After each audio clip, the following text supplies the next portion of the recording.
Welcome to the motherfucking relay. We're covering today's top boxing news.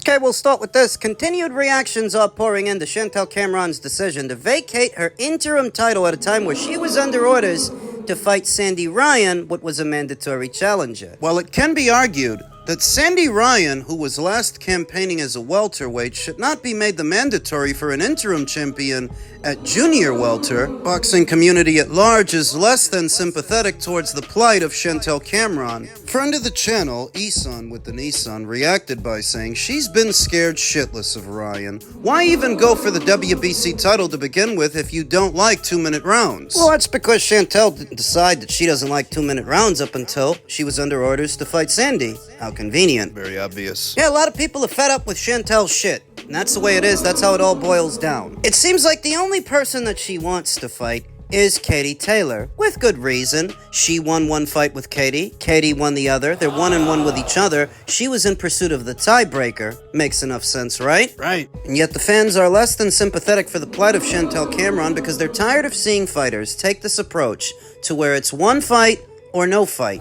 Where it's this particular fighter or I won't face anybody formidable in the interim. Sick and tired of that shit. Demetrius Andre did that with Canelo Alvarez, and you see how that worked out for him. Yeah, he did that shit for years. So to a lot of people, it feels like Chantel is doing that with Katie Taylor, to where if you don't have access to Katie right now, why not fight Sandy? A big part of the reason that women's boxing has made so many leaps and strides in the last 10 years is because the women, more than the men, showed willingness to face each other, even when it was dangerous. To go against that now, You want to be particular. to then do it behind the guise of activism, advocating for 3-minute rounds. Why didn't you push harder for this before? Why are you doing this all of a sudden now? Now that you're under orders to face Sandy. It really doesn't fool anybody. It's not like when Amanda dropped her belt, and it's not like when Alicia Baumgartner dropped hers. If you think Amanda Serrano has anything to be afraid of in Sky Nicholson, a light-punching, economic, pure boxer that just got dominated by Tiara Brown. What the fuck are you, stupid? Think Alicia Baumgartner was afraid of running it back with Delphine Persoon, who she all but dominated in the 4 rounds that their fight lasted? She was well on her way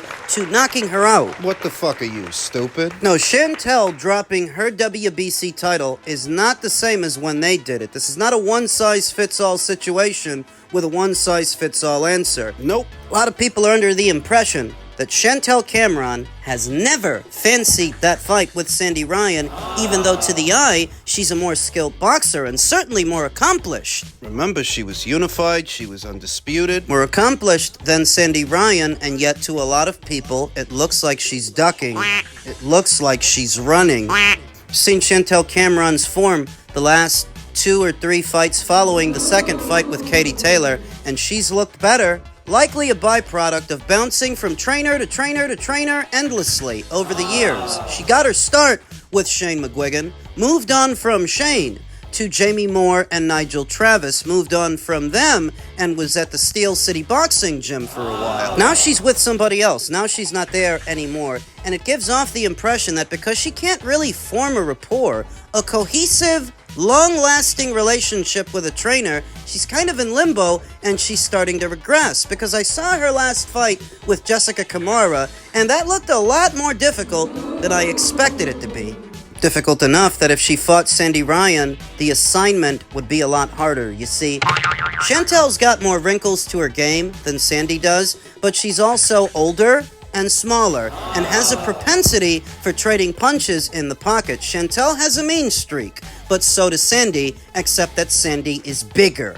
Chantel Cameron is best described as a boxer-puncher. She can box when she needs to and punch when she needs to, but she does have a penchant for leaning towards the punching, for leaning towards the aggression, except getting aggressive with Sandy, you might get overpowered in the pocket. Yeesh. And that is the purview for a lot of people. A lot of people who think the only real reason Chantel dropped that interim title is so she wouldn't be on the hook to face Sandy. But if you're not at liberty to fight Katie again, and you don't want to fight Sandy, who the hell are you gonna fight? What the fuck do you want? What, is your whole career about fighting Katie Taylor? Is that what it's all about? I hate to break the news to you, but even if Katie doesn't give you that trilogy, most people won't hold it against her because of all the other people and all the other things she's already done. You're not as relevant as you think. You're entitled. For many years, she claimed that Eddie Hearn would never make the fight with her and Katie Taylor just for him to make it 2 times, and she still complained after that. Now she's complaining about the trilogy. Where's the trilogy? Booting Ellie Scottney off of the Katie Taylor rematch, booting her off that undercard, that rubbed a lot of people the wrong way also.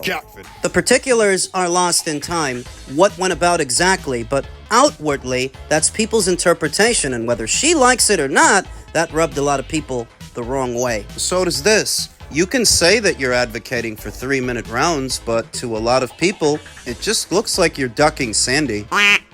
It just goes to show you what they're trying to do. I mean, look, when a new entity called TKO is trying to come into boxing, and the very first thing they want to do is change the rule on the Muhammad Ali Act. That should tell you everything. That we've been in this sport I was part of the Muhammad Ali Act change. I was very vocal about it with Bernard Hopkins and everybody.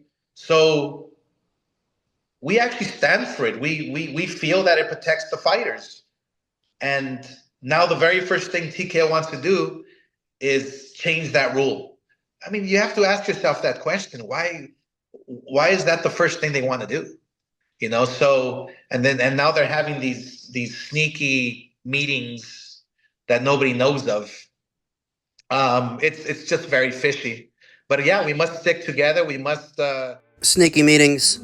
I'd wager no more sneaky than the backdoor deals that happen all the time between promotional outfits and sanctioning bodies, so that those sanctioning bodies can do special favors for those promoters to bump up those fighters. Like what the WBA do for the PBC. So Oscar De La Hoya recently sat down with Marcos Villegas of Fight Hub and once again started laying into Dana White and TKO, harping about the changes to the Ali Act. Why is that the first thing they wanted to change, Oscar asks. A rhetorical question from Oscar. What does that tell you? What it tells me, outwardly, is they don't want to do things the way that you guys have been doing things, because to them, the way you guys do things is not sustainable. That's why PBC, 2 years out from Showtime's departure, still doesn't have a real broadcast partner. That's why Top Rank right now is still without one. The way you guys do things, the current setup, does not make for a sustainable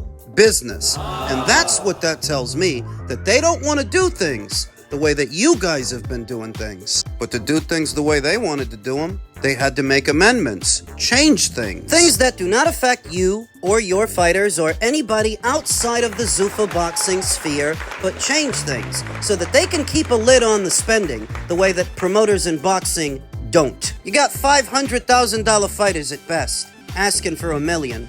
$1 million boxers asking for $2 and $3 million, $4 and $5. Shit ain't sustainable. Asking for dollar amounts they're really not good for because they're greedy.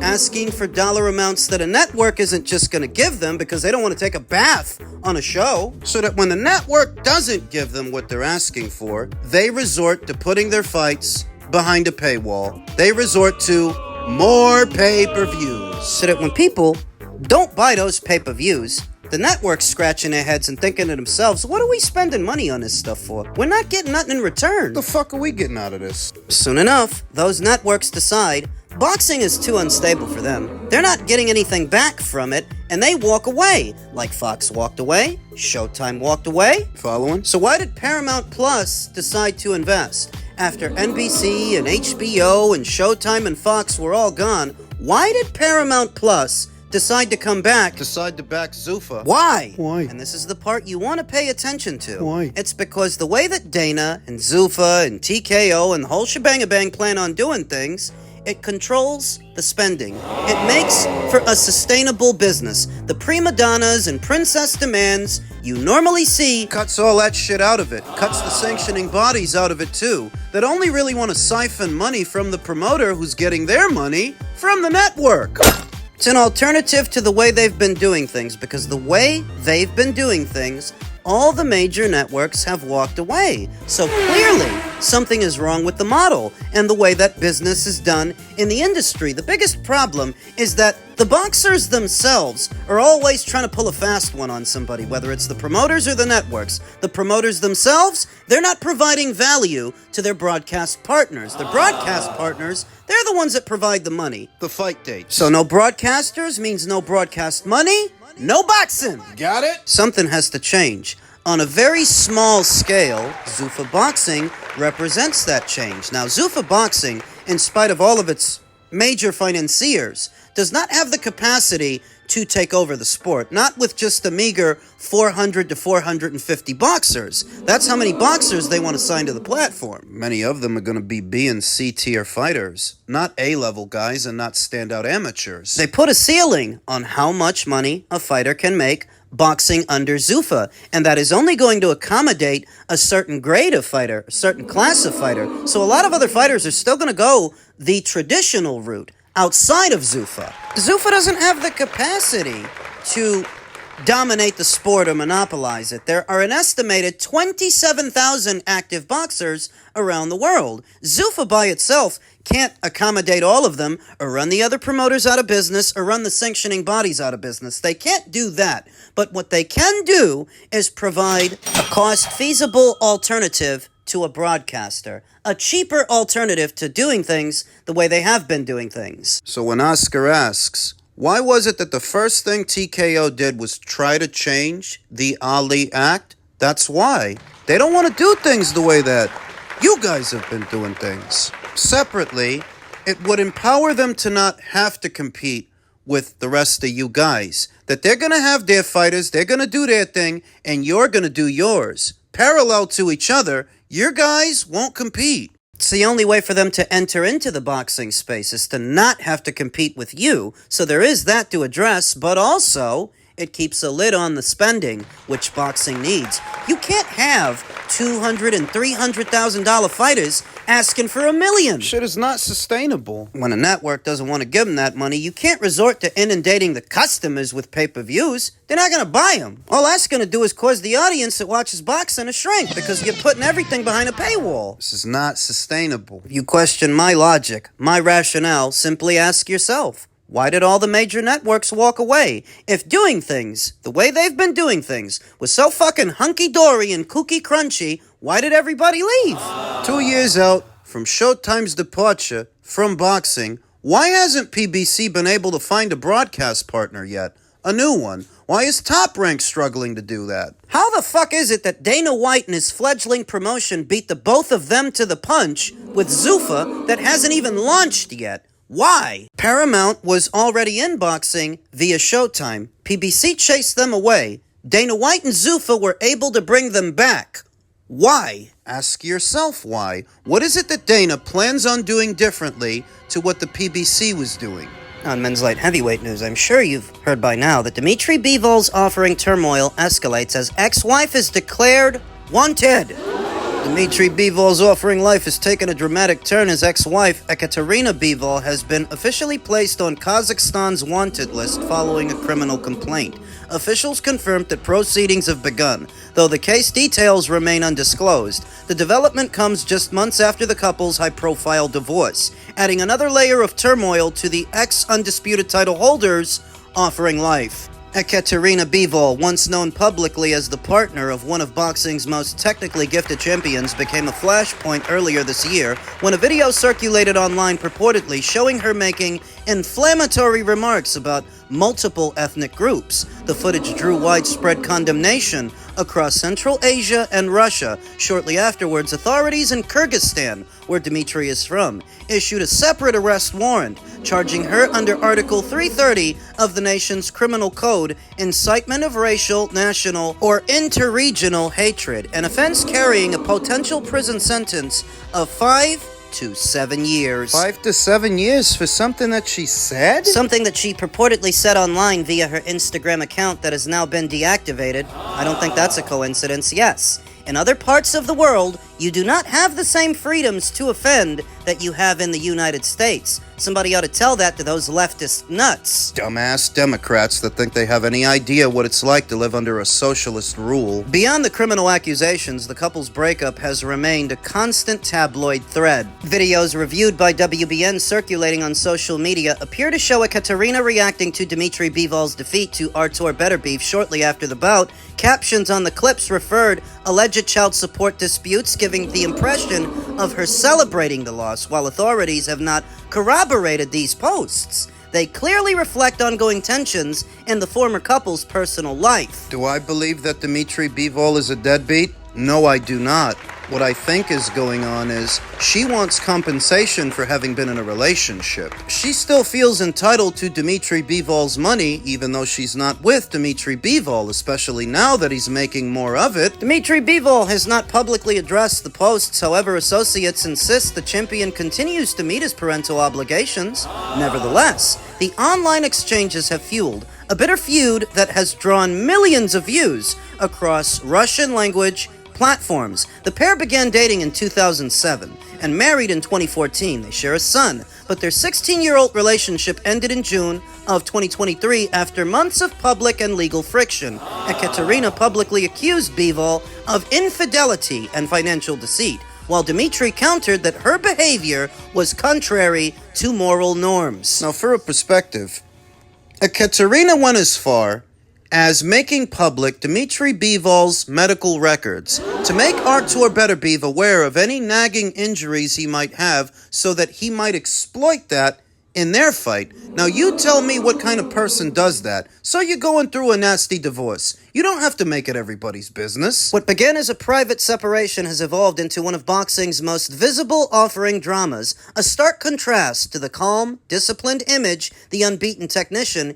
usually projects inside the ropes. Professionally, Bivol's loss to Artur Beterbiev marked a career setback. Now, after claiming revenge against Beterbiev in February, headlines surrounding his former spouse threatened to keep his name in the news for reasons not related to boxing. Despite the escalating legal turmoil, the three-belt light heavyweight champion, who was born in Kyrgyzstan and represents Russia, has remained silent on the Warrant reports and latest allegations as legal proceedings unfold across borders. The spotlight on the ex-champion's family life shows no sign of fading. And that has everything to do with Ekaterina, not Dmitry. In spite of everything she's tried to say publicly, he's kept a tight lip. He hasn't taken shots at her like she's taken shots at him, because I'd wager he's not the one trying to cultivate public favor. She is. She reminds me of Steph Curry's wife in the sense that this is a woman who wants to be the star and resents her husband, now ex-husband. She wants to be the beneficiary of his continued success as a professional boxer, except that there's only so much you're entitled to as an ex-wife, going as far as trying to weaponize his own children against him. Common tactic among scorned women looking for revenge. Appearing inebriated in a social media video that has now been taken down as a result of her deactivating her Instagram page, where she appears to be under the influence of something. Drink alcohol, cocaine, heroin, everything. This is with the kids in the car. Just seems to me like she's spiraling out of control because she can't have things her way, and she's attempting to defame Dmitry Bivol in the process to coerce him and siphon money out of him, only really making herself look like the unstable one. She's got problems. She's facing jail time. Those kids go to him and she goes into clink. Ought to learn to keep a trap shut.